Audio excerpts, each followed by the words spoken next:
안녕하세요. 오늘은 장세기 특강 중에 이 선지자에 대해서 한번 살펴보겠습니다. 또 그들의 예언 양식이나 예언의 선지자의 임무에 대해서 한번 살펴보겠습니다. 교재 97쪽에 보면 아브라함은 선지자라고 이렇게 표현되고 있습니다.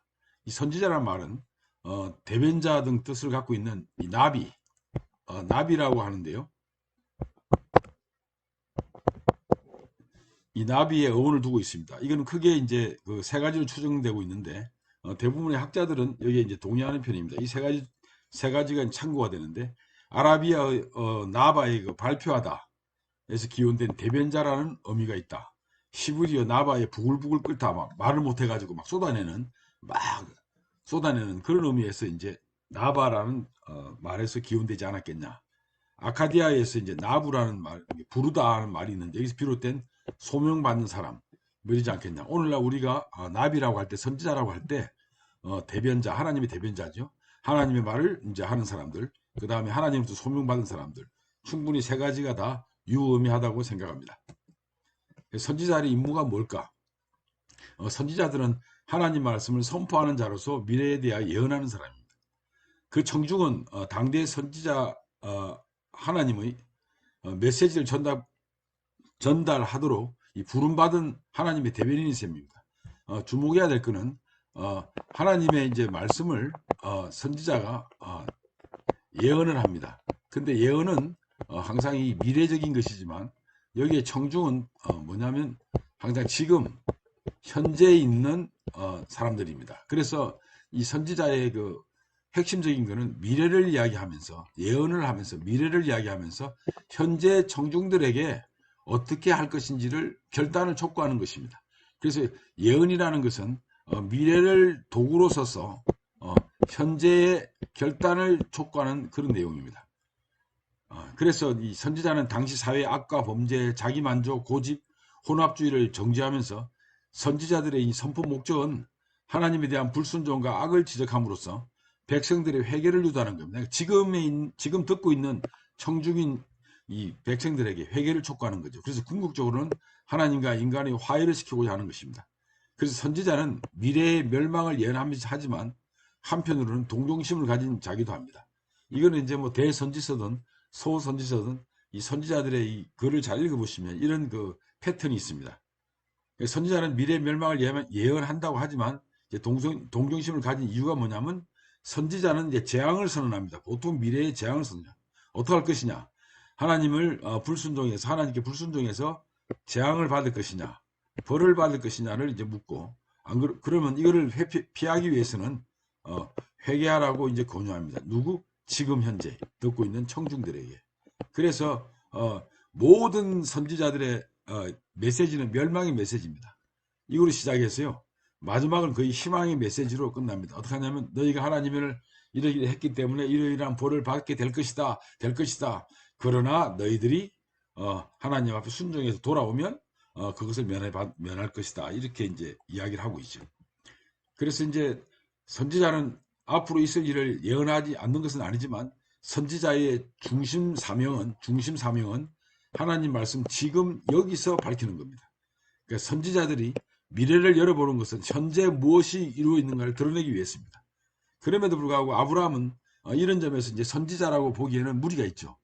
그래서 전형적인 선지자로서 미래를 예언하고 회개를 촉구하는 건 찾아볼 수 없습니다. 그렇지만 보통 우리가 이제 선지자는 기본적으로 뭐가 있냐면 하나님으로부터 충실한 이 신앙인 있음을 볼 수 있습니다. 이런 점에서 아브라함은 이미 그 모범적인 믿음의 순종을 보인 사람입니다.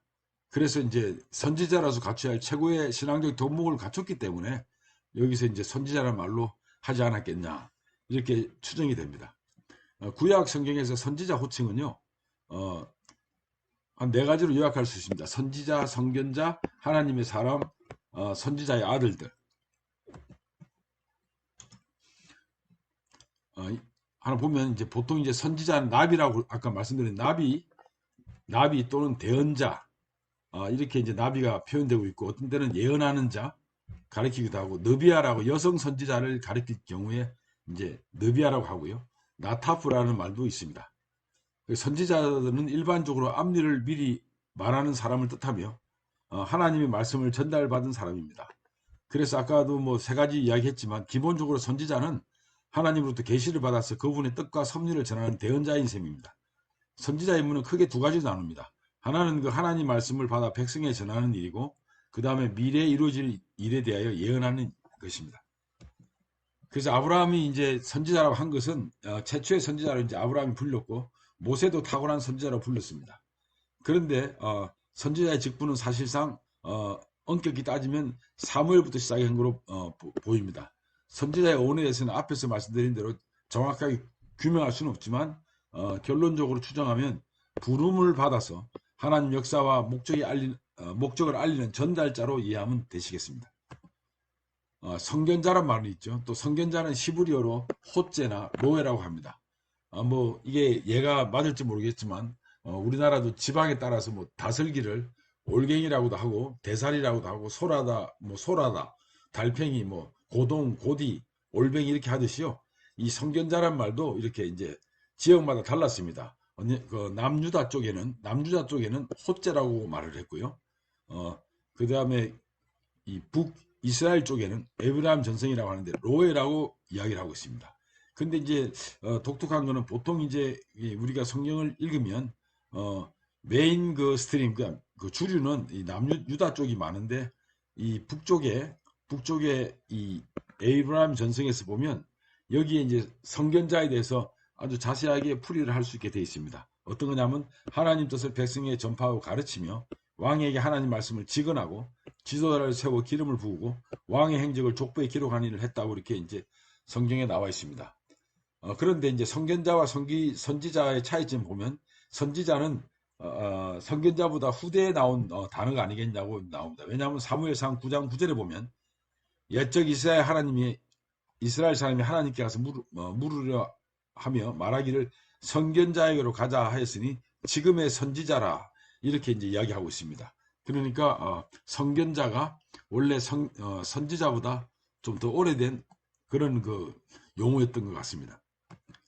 다음으로 이제 이 선견자는 연대기부터 이제 선지자보다 앞선데 구약의 선견자는 사무엘, 갓, 잇도, 예후, 아모스, 아삽, 헤만, 사독, 하나니, 여두둔 뭐 이렇게 이제 볼 수 있습니다. 하나님의 사람은 하나님의 종이라는 말로 이제 이해할 수 있고요. 선지자와 동의어죠.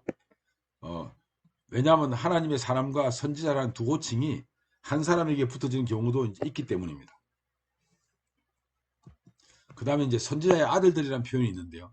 이 호칭은 예언자 집단 구성원의 이론을 의미하는 것으로 주로 이제 북이스라엘의 아합, 아시아, 그리고 이제 요람, 뭐 이런 통치기관이 나타나고 있습니다. 이 호칭은 짧은 기간에 사용된 것으로서 선지자 집단 구성원들에게 이제 적용된 말로 이해해도 무리가 없습니다. 가령 이제 엘리야와 엘리사의 관계에서 볼 수 있습니다. 아마도 이 집단은 지도자를 아버지라고 칭하며 그 지도자가 죽으면 아버지 호칭을 다음 지도자에게 승계되는 것 같습니다. 이 집단은 간혹 이제 공동체 생활을 했고요. 공동 식사를 했고 어떤 경우는 독립적인 생활을 한 경우도 있습니다. 그래서 북이스라엘의 제사장인 그 아마샤가 아모스에게 너 가라 그러죠. 너는 왜 여기 와서 네가 예언하고 그러냐 그러니까 너 누구냐 그러니까 아모스가 이야기하기를 나는 선지자의 아들도 아니다 이런 말을 합니다.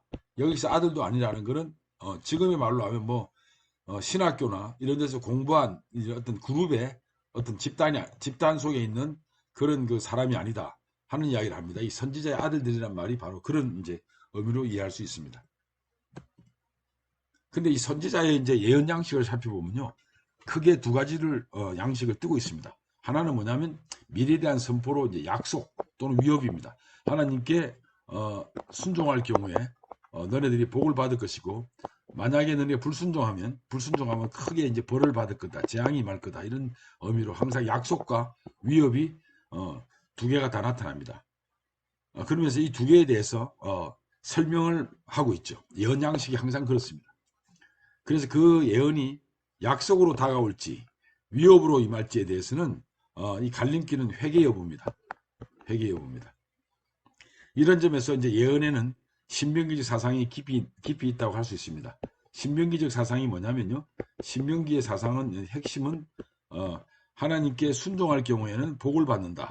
그 다음에 불순종할 경우에는 벌을 받는다는 이런 게 이제 신명기에 깔려 있는데 이거를 이제 학문적으로는 신명기적 사상이라고 이야기하고 있습니다. 그래서 이제 이 회개를 촉구하는 의미가 있다는 의미에서 이 예언 양식은 신명기적 사상을 내재하고 있다. 이렇게 이제 보시면 되겠습니다. 감사합니다.